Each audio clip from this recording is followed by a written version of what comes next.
Mateo 16, 13 al 18. Siempre con la pregunta: ¿quién es Cristo? ¿Estamos? Dice: en el nombre poderoso de Cristo Jesús. Viniendo Jesús a la región de Cesarea de Filipo, preguntó ¿a quién? A sus discípulos, diciendo, ¿cuál fue la pregunta? ¿Quién dicen los hombres que es el Hijo del Hombre? 14. Ellos dijeron, unos Juan el Bautista, otros Elías y otros Jeremías, alguno de los profetas. 15.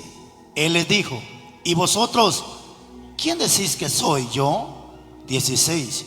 Respondiendo Simón Pedro dijo, tú eres el Cristo, el Hijo del Dios viviente. Entonces le respondió Jesús, bienaventurado eres Simón, hijo de Jonás, porque no te lo reveló carne ni sangre, sino mi Padre que está en los cielos. 18.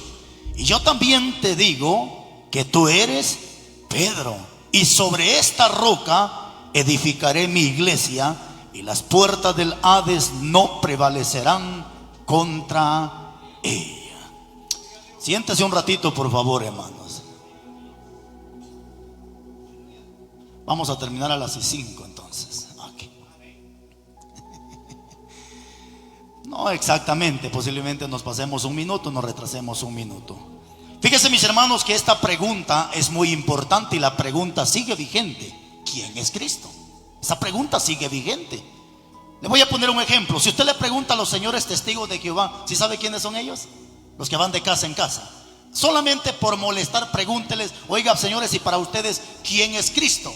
Ellos de seguro le van a decir, pues Cristo es un ángel creado por Dios. O sea, ellos mismos no saben quién es Cristo, cuando para nosotros Cristo no es un ángel. Cristo es el Hijo de Dios, y a pesar que no solamente el Hijo de Dios, sino que Cristo también es Dios. ¿Estamos de acuerdo con eso?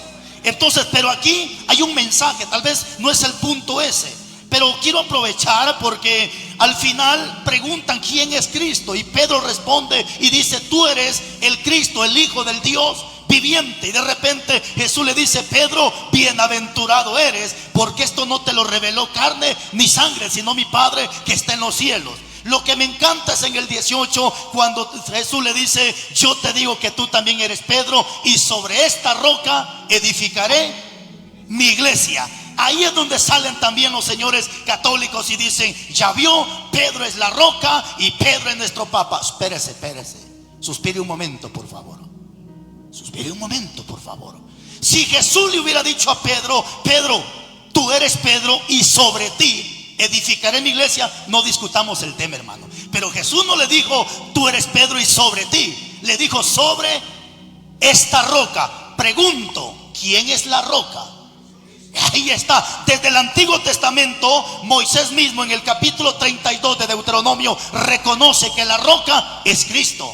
No solamente Moisés, sino también David en el Salmo 28:1 reconoce que también Jehová es su roca y fortaleza de él mismo. No solamente David, Pablo en la primera carta de Corintios capítulo 10 versículo 4 dice que la roca de cual salió agua en el desierto y bebió el pueblo de Israel, esa roca es Cristo. Entonces no discutamos el tema. Si Jesús le hubiera dicho a Pedro, tú eres Pedro y sobre ti edifico mi iglesia, ¿para qué nos hacemos los tontos, hermano? Digamos que Pedro, pero Jesús no dijo sobre ti, dijo sobre esta. Eso se le llama pronombre personal. ¿Quién es la roca? Cristo Jesús. Entonces, ¿quién es Cristo, hermano? Cristo es la roca. Pero ese no es el tema. El tema aquí es, esto solamente se lo estoy dando como una probadita. La pregunta sigue siendo es, ¿quién es Cristo? ¿Por qué les digo esto, hermano? Porque hay gente que hablan de un Cristo que ellos mismos no conocen.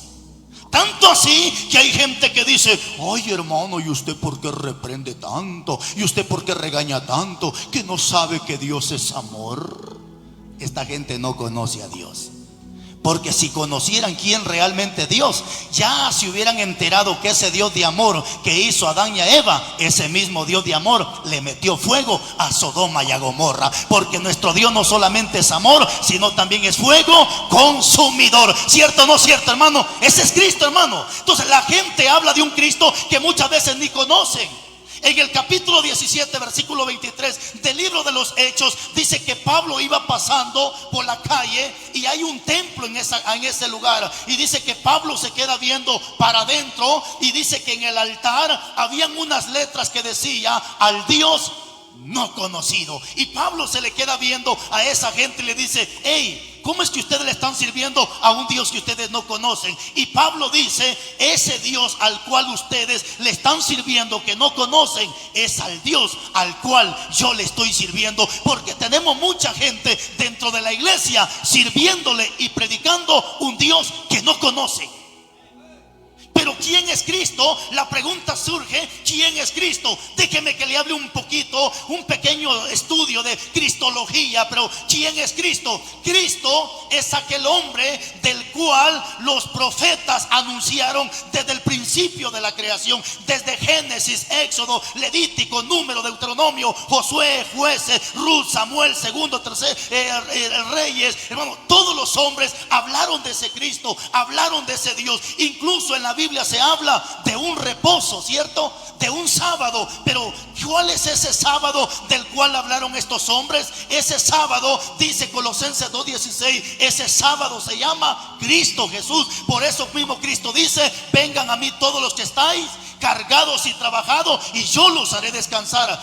La gente antes hablaba de un sábado, pero ahora ese sábado es Cristo Jesús. Pero ¿quién es ese Cristo? Ese Cristo es el que los profetas anunciaron. El mismo Isaías lo profetiza en el capítulo 7 de Isaías. Isaías profetiza y dice: un niño os han de nacer, y va a nacer de una virgen, la cual su nombre se llamará Emmanuel, que Emmanuel significa Dios con nosotros. ¿Qué pasó con esa profecía? Según algunos estudios, Isaías profetizó 700 años antes de que Cristo naciera. Es decir, que 700 años antes Isaías profetizó el nacimiento de Jesucristo. 700 años después se cumple la profecía de aquel niño que nace en un pesebre, de una mujer judía llamada María. ¿Cierto o no cierto? Un judío que nació en un pesebre, cuyo pesebre no era ni de él, hermano, era prestado. A pesar de que Cristo es el dueño de todo lo que existe, no vino a nacer en el mejor hotel ni en la mejor cama, sino que siendo el Dios se despojó a sí mismo, dice la Biblia, y nació en un pesebre prestado. ¿Cierto o no cierto?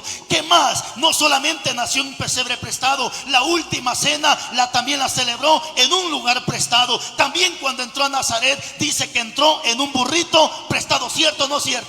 Entonces, aquí quiero llegar con esto. Ese Cristo del cual hablaron los profetas es el Cristo que ayer vino a buscar y a salvar lo que se había perdido. Ese es Cristo. Y ese es Cristo del cual estamos hablando. ¿Quién es Cristo? Es el que ayer vino a buscar y a salvar lo que se había perdido. Pero ¿quién es Cristo ahora en el tiempo presente? ¿Quién es Cristo ahora en el tiempo presente? Hoy en el tiempo presente, dice Romanos capítulo 8:34, que Cristo es el que está sentado a la diestra del Padre, intercediendo por todas las personas. ¿Quién es Cristo entonces en el tiempo presente? Nuestro abogado. Aquí se va a poner buena la cosa. Porque a muchos les gusta que se les hable de aquel Cristo que nació en el pesebre, de aquel Cristo que ahora intercede por nosotros. Y a eso a mucha gente le encanta, le aplauden, se gozan. Y qué bueno sí. Pero te tengo una noticia: el Cristo que ayer nació, murió y resucitó es el Cristo que hoy está sentado a la diestra del Padre. Pero te traigo una noticia escatológica: ese mismo Cristo es el Cristo que mañana se va a sentar en su trono de gloria y nos va a juzgar a cada uno de nosotros según lo que hayamos hecho en esta tierra. Ahí está el problema. Y de ese Cristo quiero hablar ahorita. No del de ayer, no del de ahorita, sino del Cristo que mañana tomará el papel de juez. Hágame un gran favor. Por si se habla con el que está a su lado. Sí se habla. Sí se habla. Porque hay gente que están como perros y gatos y están dentro de la iglesia, hermano. Por eso unos se sientan allá y los otros allá. Pero aquí no, hermano, allá por la costa donde yo pastorea. Pero hágame un gran favor. Toque el que está a su lado y dígale: hermanito, ya viene el día de rendir cuentas con Dios. Dígale. Hermano, ya viene el día de rendir cuentas con Dios. Dígale, hermano.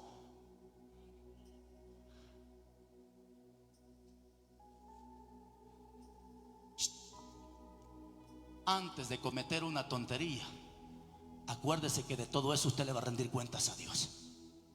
Antes de cometer pecado, no piense en el pastor, no piense en nadie. Piensen que usted le va a rendir cuentas a Dios de todo lo que está haciendo en esta bendita tierra, hermanos. Joven, de todo lo que estás haciendo, joven, si quieres vivir la juventud a tu manera, vívela. Pero por eso Salomón se anticipa en el capítulo 11, versículo 9 de Eclesiastés, y dice: joven, alégrate en tu juventud y tome tu corazón placencia en todo lo que hagas, pero sabe que sobre todas estas cosas te juzgará. Así que, joven, haz con tu vida lo que te dé la regalada gana hacer. Porque hay jóvenes que dicen: ¿y a usted qué le importa, viejo metiche? Si a mí el único que tiene derecho de juzgarme es Dios. Siga pecando, siga de cochino, pero ya viene el tiempo en que Cristo lo va a juzgar. Haga lo que usted quiera con su vida, pero ya viene el tiempo en que Cristo lo va a juzgar. Hay gente que se llena la boca, hermano, en decir: ¿y quiénes somos nosotros si el único que juzgará a Dios? Espérese, mientras estamos en esta tierra, nosotros tenemos el derecho de juzgarnos a través de la palabra. Pastor, ¿cómo así? Si la Biblia dice que es pecado juzgar. La Biblia no dice que es pecado juzgar. En el 7:1, cuando Jesús dijo: no juzguéis para no ser juzgado, nunca dijo que era pecado juzgar. ¿Por qué Jesús dijo en el 7:1 no juzguéis para no ser juzgado? Porque en el 5 está la clave. Hipócrita, dijo Jesús, primero saca la viga de tu ojo para que puedas ver la paja del ojo que está en tu hermano. ¿Qué significa ese pasaje? Ese pasaje significa que no puedo juzgarte si estoy haciendo lo mismo que usted. No puedo señalar tu pecado si mi esposa y mis hijos están igual que usted. Yo, antes de señalar su pecado, primero tengo que ver a mi esposa, a mis hijos, mi persona. Si calificamos, tengo todo el derecho de corregirlo a usted. De lo contrario, mejor me callo la boca. Por eso en el 7:24 del Evangelio de Juan, ahora sí, Jesucristo lo dice, Juan 7:24: no juzguen, dice Cristo, conforme a las apariencias, sino juzguen con justo juicio. Capítulo 14, versículo 27, 28, 29 de la primera carta de Corintios. Pablo dice: mientras todos profetizan, mientras todos están hablando lengua, ustedes los espirituales, dice Pablo, juzguen si los que están hablando lengua lo están haciendo en el espíritu o no lo están haciendo en el espíritu. Entonces, pero ¿cuál es el tema aquí, iglesia? Que ese Cristo al cual hoy intercede por todos es el Cristo que mañana se va a sentar en su trono de gloria, y te guste o no te guste, de todas nuestras acciones que hacemos en esta tierra, de todo cuenta le vamos a rendir a Cristo Jesús. Ahora yo le pregunto a usted: ¿está listo ya para prepararse ante ese día? ¿Ya está preparado para rendir cuentas?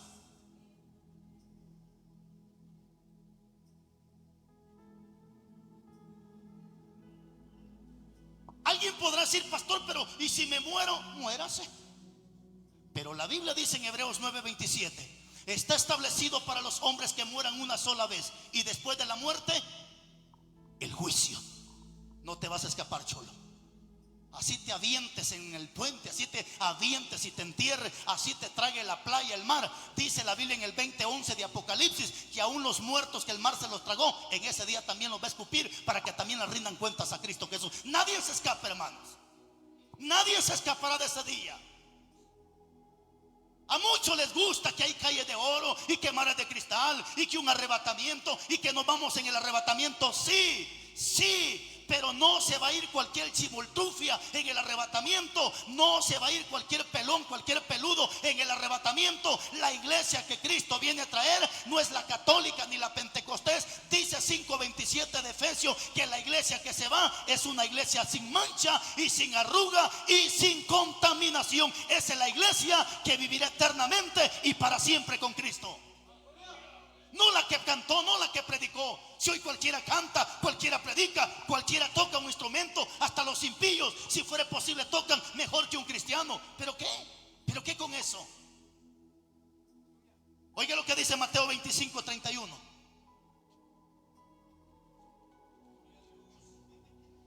Mateo 25:31. Vamos rápido, hermanos, porque el tiempo es muy apremiante. Casi no me gusta leer así los versículos porque a algunos les cuesta, más me gusta darlo memorizado, pero ya que nos dieron bonito tiempo, pues vamos a leer algunos. 25:31 de Mateo. ¿Lo tiene? ¿Qué dice la Biblia? Cuando el Hijo del Hombre venga en su gloria y todos los santos ángeles con él, ¿qué dice su Biblia? entonces se sentará en su trono de gloria, y serán reunidas delante de él, que dice, todas las naciones, y apartará los unos de los otros, como el pastor aparta las ovejas de los cabritos. Entonces pondrá las ovejas a su derecha y los cabritos a su izquierda. 34. Entonces el rey dirá a los de su derecha: venid, benditos de mi Padre, heredad del reino preparados para vosotros desde la fundación del mundo. Brínquese hasta el 41. ¿Lo tiene? ¿Qué dice el 41? Entonces dirá también a los de la izquierda: apartados de mí. No dice benditos, ¿verdad que no? ¿Cómo dice? Apartados de mí, malditos, al fuego eterno preparado para el diablo y sus ángeles. Estudiando este pasaje, que es escatología, me lleva a pensar, hay un versículo en la Biblia que muchos maestros de teología están peleando con ese versículo de la Biblia, porque quieren que diga lo que ellos quieren que diga. ¿Se recuerda lo que dice 2 de Corintios 5:10? Porque es necesario, dice, que todos nosotros, ¿qué dice? Comparezcamos, ¿dónde? Ante el tribunal de Cristo. Para que cada uno reciba según lo que haya hecho mientras estaba en el cuerpo, sea bueno o sea malo. Ojo con esto. Muchos maestros de la Biblia dicen: no, hermano, dice, si ahí solamente está hablando de un tribunal y que todos vamos a pasar, pero al final dice, eso es para que todos entremos al cielo. ¿Cómo así? O sea, pensar que el que haga lo bueno va para el cielo y pensar que el que haga lo malo va para el cielo. Entonces yo le preguntaría a estos maestros de la Biblia: ¿dónde queda la justicia de Dios? ¿Dónde queda la justicia de Dios? Pastor, ¿qué es la justicia? Déjeme que le explique. Todo abogado se identifica por tener una balanza, ¿cierto? Todo abogado, usted va a un buffet jurídico, el abogado tiene una balanza, ¿cierto? Porque esa balanza no solamente está ahí, esa balanza representa justicia. Por eso dice Job en el capítulo 31, versículo 6: Jehová, pésame en tu balanza de justicia, para que yo conozca si en mí hay o no hay integridad. La balanza representa justicia. Y si pensamos que el que haga lo bueno va para el cielo, pues está bien. Pero ¿cómo vamos a pensar que el que haga lo malo también va para el cielo? Ahí voy. Y es aquí donde entra mucho endemoniado en decir: hermano, si aquí no hay ningún bueno, todos somos malos. Jesús lo dijo.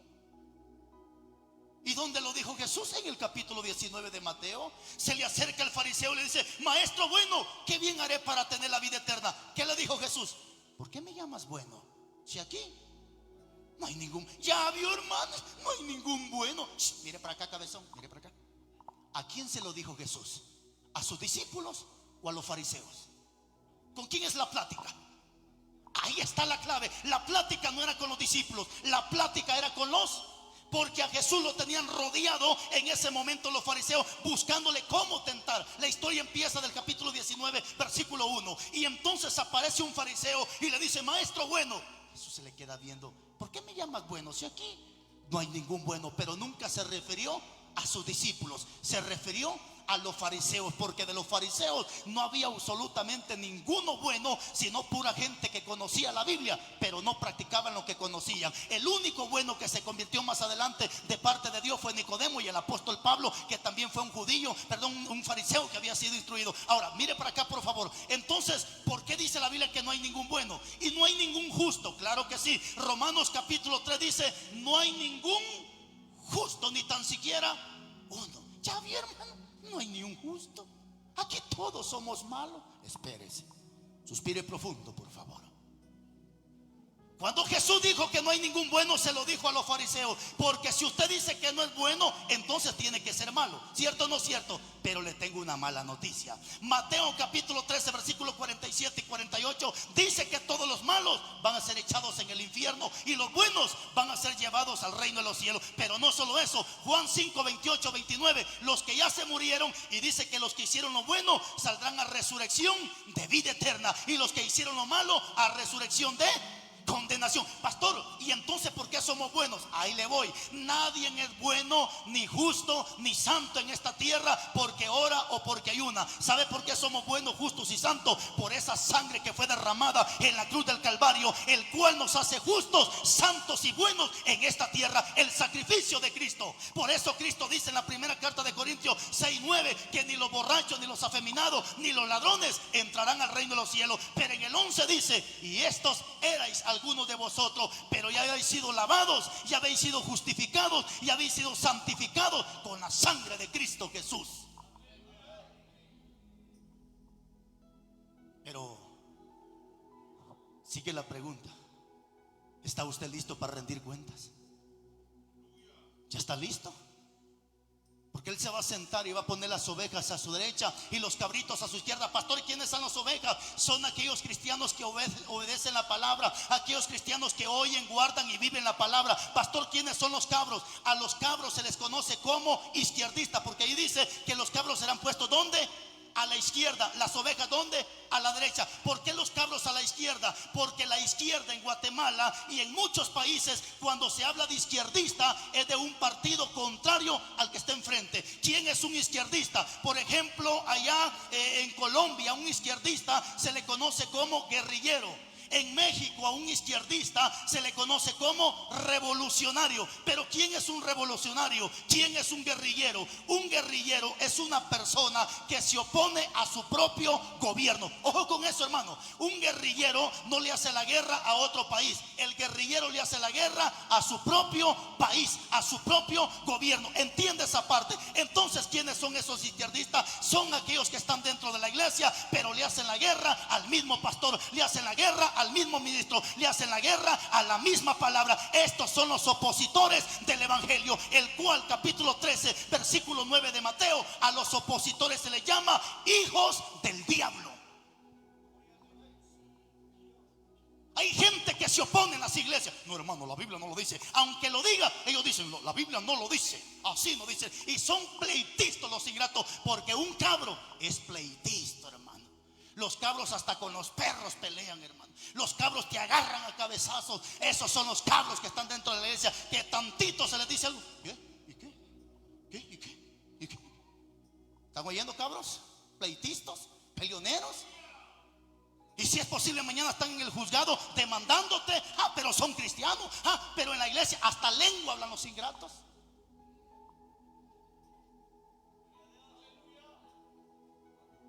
Por algo me voy a salir de la iglesia, pero me vas a conocer quién soy yo. El diablo es usted. Cristiano no creo que sea, hermano. El cristiano no habla de esa manera.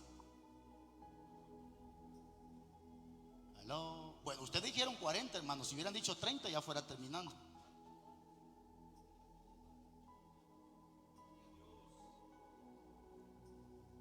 Qué tremendo.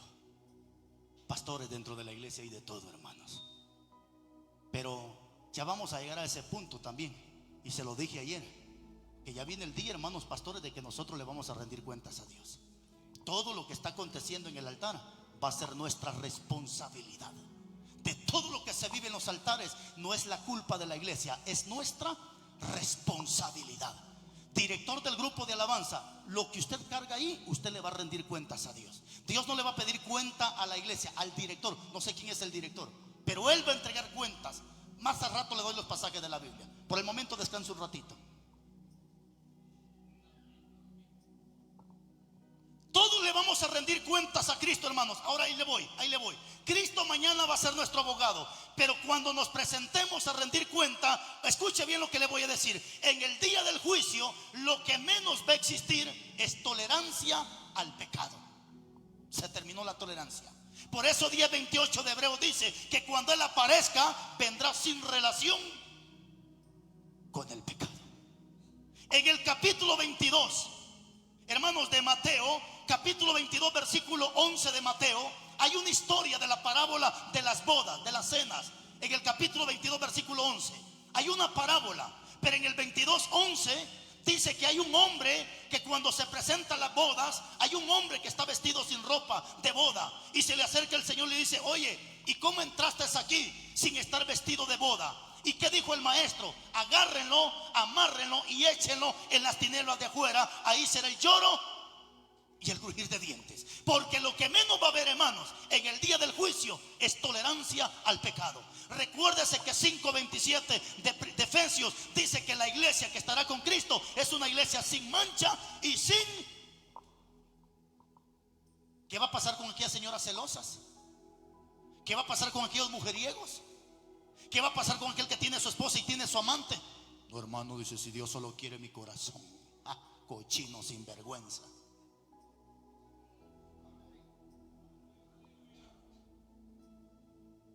Lo que menos va a haber en el día del juicio es tolerancia al pecado. Aquí no la toleramos, hermano. Aquí lo comprendemos. Pero allá no vas a llegar, Señor, es que no pude. Hermano, no diga que no se puede, porque en Cristo todo lo podemos, hermano. ¿Cuál es el problema? Que hay gente que le gusta que se le tolere el pecado. Hay gente que le gusta que se le alcahuetee el pecado. Viniera un profeta, hermano, de esos mentirosos que anda soplando gente y profetizando bendición. Les aseguro que esta iglesia estaría a reventar, hermano. Pero como la gente sabe que viene un hombre que le señala el pecado, no, ese es la gente. Ese hombre es muy legalista. ¿Cómo regaña ese hombre? ¿Cómo alega ese hombre?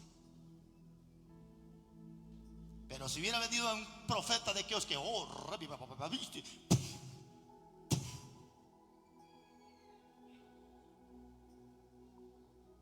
Si tú tienes un pastor que es la piedra en tu zapato y que te vive reprendiendo y corrigiendo a cada momento, no te vayas de esa iglesia, porque son pocos estos hombres que se han enfocado a predicar la palabra sin interés al dinero, hermano. Son pocos. Y si usted está en esa congregación, no se salga, manténgase en esa congregación. Pero si estás en una iglesia donde solo te hablan de bendición, solo te hablan de prosperidad, siga adelante, hermanita, siga adelante. Si tiene 2 maridos, siga adelante, hermanita. ¿Cómo no? Es chulada.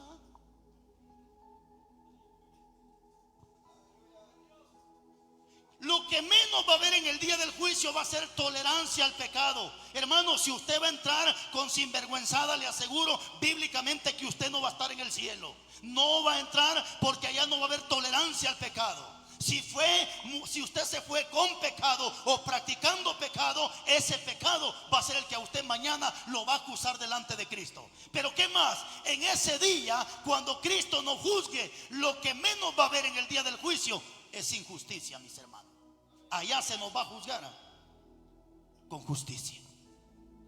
Oiga lo que dice Levítico capítulo 19 versículo 15. Levítico capítulo 19 versículo 15. Hoy sí leamos, hermano. Vamos a la Biblia. Levítico 19, 15.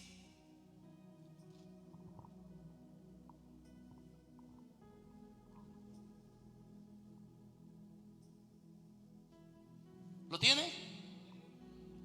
Levítico 19, 15. Dice la Biblia: no harás injusticia. ¿Cuándo? En el juicio. Ahí está. No harás injusticia en el juicio. ¿Qué dice?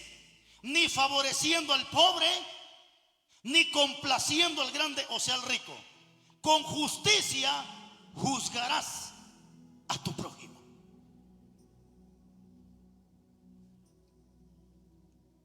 Qué tremendo. La injusticia se vive aquí en la tierra.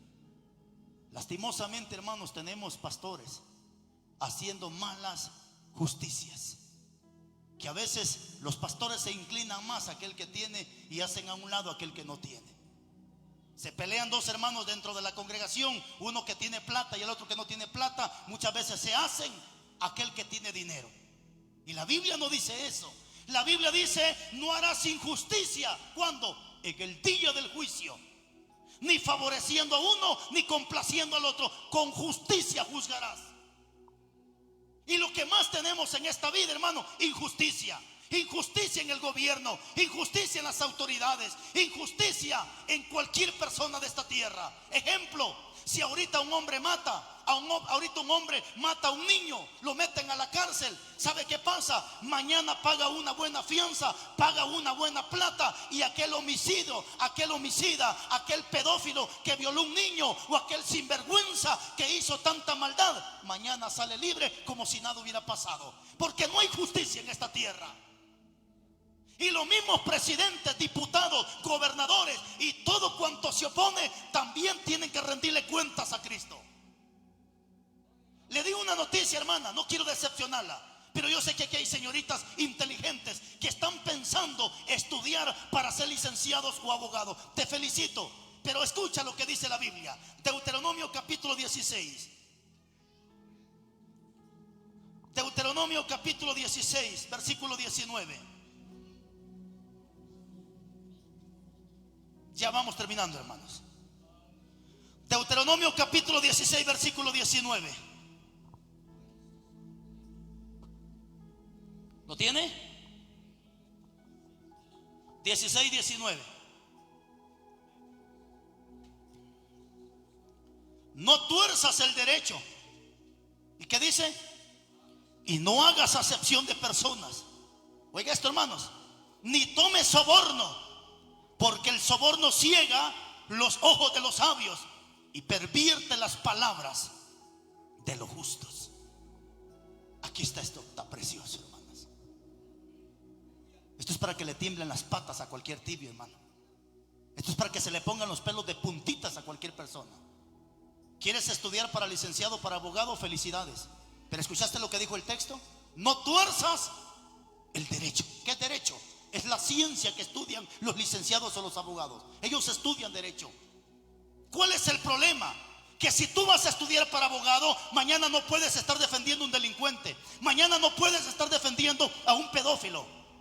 Mañana no puedes estar defendiendo a un cochino sinvergüenza, porque estarías haciendo injusticia y vas en contra de la voluntad de Dios. La Biblia dice, hermanos, en la primera carta de Timoteo capítulo 1, que las autoridades fueron puestas para que castiguen al malo y no al bueno. Romanos capítulo 13, versículo 1, 2, 3, 4 y 5, dice la Biblia que todas las autoridades fueron puestas por Dios para que castiguen a aquel que se opone a la voluntad de Dios. Y si usted va a estudiar para defender a un delincuente, usted practica injusticia y está en contra de la voluntad de Dios. Pero ¿qué dice el texto? No tuerzas el derecho. Cambiemos esta palabra. Ya no cambiemos, ahora no es el derecho, sino es la palabra. Pastores, no torzamos la palabra. No torzamos la palabra. Entendamos, hermanos pastores, yo no soy tal vez superior a ustedes, tal vez soy un niño a la par de ustedes. Me considero tal vez la persona más pequeña que ustedes. Pero eso no implica a que Dios no puede usar mis labios para que le dé este mensaje. La Biblia se divide en 66 libros. 39 en el Antiguo y 27 en el Nuevo Testamento. La Biblia tiene 1189 capítulos y tiene 31.103 versículos. Y ojo con esto, Apocalipsis 22:18 termina diciendo que hay condenación para el que le quita y condenación para aquel que le añade. A la Biblia ni se le quita ni se le pone. ¿Qué es lo que ha pasado hoy en día? Que muchos han torcido la Biblia y no predican lo que escrito está por miedo a que se le vaya un montón de cabros que están en la iglesia. Porque a veces los cabros son los que más diezman. No vaya a pensar usted que los cabros no diezman, son buenos para diezmar los ingratos.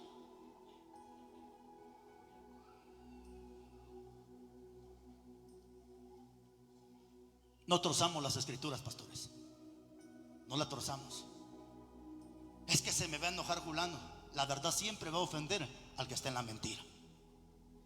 Pablo dice en Gálatas 1:10: o busco el favor de los hombres o busco el favor de Dios. Pero yo, dice Pablo, si busco predicar para agradar a los hombres, no soy siervo de Cristo.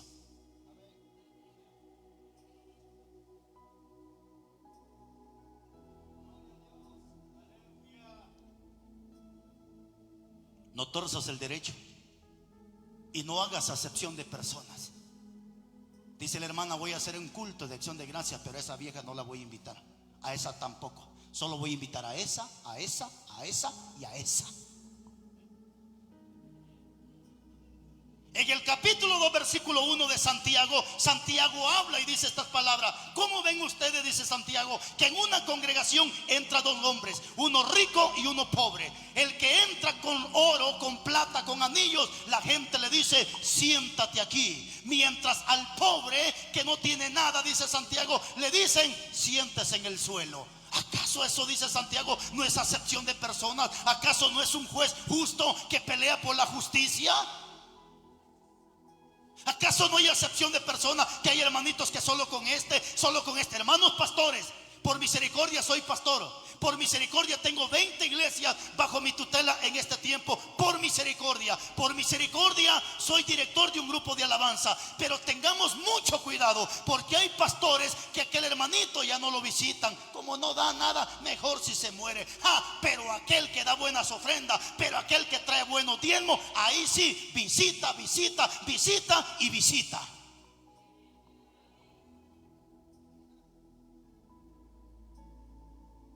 Y no tomemos sobornos, hermano.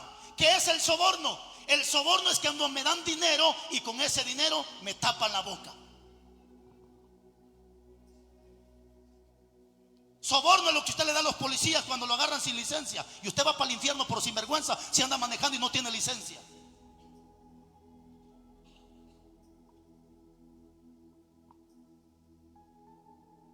Y como dijo el cura, palabra de Dios.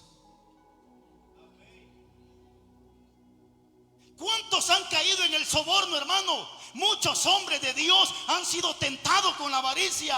Hermano, ¿cuánta gente ha sido tentada a través de la avaricia y por dinero ya no reprenden el pecado, hermano? Me ha tocado estar en iglesias donde el pecado se la pasea enfrente y me ha tocado reprender, hermano, esos pecados. ¿Por qué? Porque yo he entendido que yo no vengo aquí por una ofrenda. Si me regalan una ofrenda, gracias a Dios, hermana. Y si no me regalan nada, pues gracias a Dios, igual yo me voy para la casa. Porque al final mi trabajo no es venir por dinero. Lo necesitamos, pero no venimos por dinero. Si me la regalan una ofrenda, bendito sea Dios. Y si no me dan nada, gracias a Dios. Pero mi trabajo es darte el mensaje. Muchas veces el director y fíjense, aquí no vamos a meter a problemas, porque yo le he dicho al grupo que ando ahorita, yo prefiero cancelar una actividad y no cargar sinvergüenzas arriba de los altares. Porque a veces el director sabe que ese sinvergüenza que anda ahí ni cristiano es y lo tienen encaramado en el altar. Está tocando con la marimba allá en el mundo y en la noche le ponen corbata, tacuche y lo suben arriba del altar. Está jugando pelota, allá está trincando a la novia y al rato le ponen corbata y lo suben arriba del altar. Y el director muchas veces lo sabe. Sí, hermano, pero es que no hay quien toque. Dice, ¿para qué sube ese diablo al altar?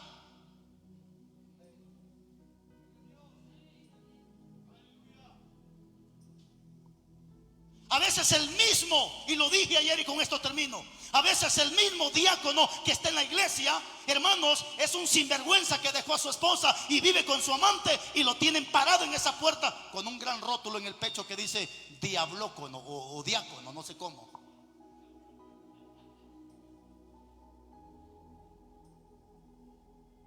Ahí andaba la señora el día de la madre, mire usted, bailando la vieja resinvergüenza. Aquí a dormir viene al culto, pero allá la vieja remañosa va de bailar, va de competir con las demás nanas alcahuetas el día de... ¡Qué vergüenza! ¿Y quién es? La que canta coro, la que dice ribi canta, ribi sai en el altar.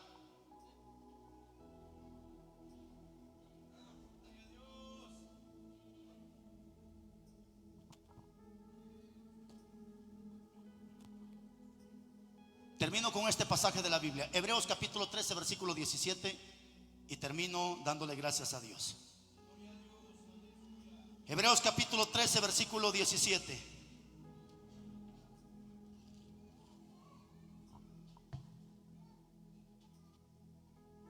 ¿Lo tiene? Hebreos capítulo 13 versículo 17. ¿Lo tiene?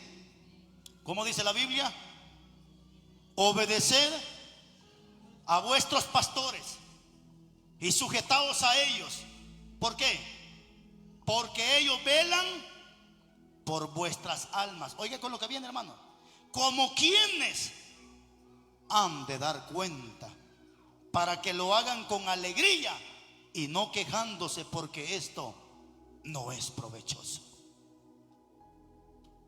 Para usted, hermana, que tiene un ministerio, capítulo 25, 14 de Mateo, dice que a uno se le dio 2, a otro se le dio 1 y a otro se le dieron 5. Y cuando vino el maestro empezó a pedir cuenta de esos talentos, ¿cierto? El que se le dio uno dice que lo enterró. Aquí hay gente que ya enterró su ministerio, pero todavía están dentro de la iglesia, pero tienen fe y esperanza que se levanten. Ya enterraron el diaconado, enterraron el ministerio, ya enterraron. Y a ese muchacho, por haberlo enterrado, lo mandaron al infierno. Pero al que se le dio tres, dice que ganó más. Y al que se le dio 5, ganó otros 5 más. Cuando el Señor vino, dice que vino a pedir cuentas. Y el que había entregado uno dijo: Señor, aquí tienes lo que es tuyo. ¿De quién son los ministerios? ¿De quién son los ministerios? De Dios. Así que no se jacten de decir: mi ministerio, mi iglesia. ¿Qué? ¿Cuál tuyo? ¿Acaso tú moriste en la cruz? Mi grupo, dice, mi iglesia. Ni tu mujer es tuya, si no, no te la quitara tu vecino.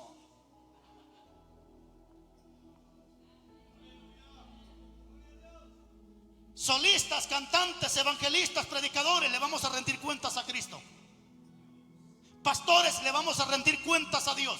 20:28 de Hechos: la iglesia no es nuestra, le pertenece a Cristo, el cual mismo ganó con su sangre en la cruz del Calvario. De lo que estamos haciendo en la iglesia le vamos a entregar cuentas a Dios.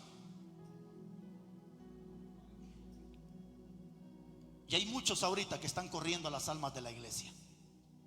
Tengamos cuidado, hermanos pastores, porque esta iglesia le pertenece a Cristo. Si dejamos subir sinvergüenzas en el altar, eso nos pertenece a nosotros. Por eso las 7 cartas de Apocalipsis, Esmirna, Éfeso, Tiatira, las 7 cartas, ¿qué dice el texto? Escribe al ángel de la iglesia. ¿Quién es el ángel? El mensajero, el pastor, el hombre de Dios que está al frente. Porque mientras yo me mantenga bien, la iglesia se va a mantener bien. Pero si yo como pastor bajo la guardia y me dejo manipular por un diezmo, pierdo, mis hermanos. Pónganse de pies.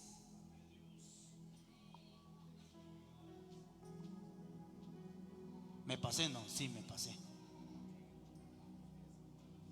Cierre sus ojos, hermano, y démosle gracias a Dios. Dígale: Señor, gracias. Acuérdese, hermana, que la muerte está a un paso suya. Hermano, acuérdese que la muerte está tan cerquita de usted que hoy se puede morir. Y tiene que estar preparado para rendirle cuentas a Dios. Tenemos que estar preparados para rendirle cuentas a Dios. Si te apartaste del evangelio, le vas a rendir cuentas a Dios. Si ves el pecado y no dices nada, le vas a rendir cuentas a Cristo. Si estás acuchuchando pecado, estás tolerando el pecado, estás vendiendo el mensaje, le vas a rendir cuentas al príncipe de los pastores, a Jesucristo, el Rey de Reyes. Gracias por tu palabra, Dios mío. Solo un favor te pido: ayúdame a mantenerme firme. Ayúdame que esta palabra yo ahora mismo pueda ser hacedor de ella y no solamente oidor. Bendiga a mis hermanos pastores, Dios mío. Bendiga a los diáconos, la agrupación, directores, a todos mis hermanos que estamos al frente de una obra, o al frente de un grupo, o al frente de unos jóvenes. Ayúdanos a ser ejemplo y a mantenernos y a saber que de todo esto un día te vamos a rendir cuentas de lo bueno y de lo malo que en esta tierra hemos hecho. Pero ayúdanos a estar preparados para ese día, para que no nos vayas a decir: maldito, no te conozco, al fuego eterno. Sino lo que quiero escuchar es que tú me digas: venid, benditos de mi Padre, entren al reino preparado. Muchas gracias, Jesús. Muchas gracias. Muchas gracias. Amén y amén. Démosle palmas a Cristo Jesús, hermano. Él se la merece. Gracias, hermanos pastores, Dios les bendiga y gracias por el tiempo.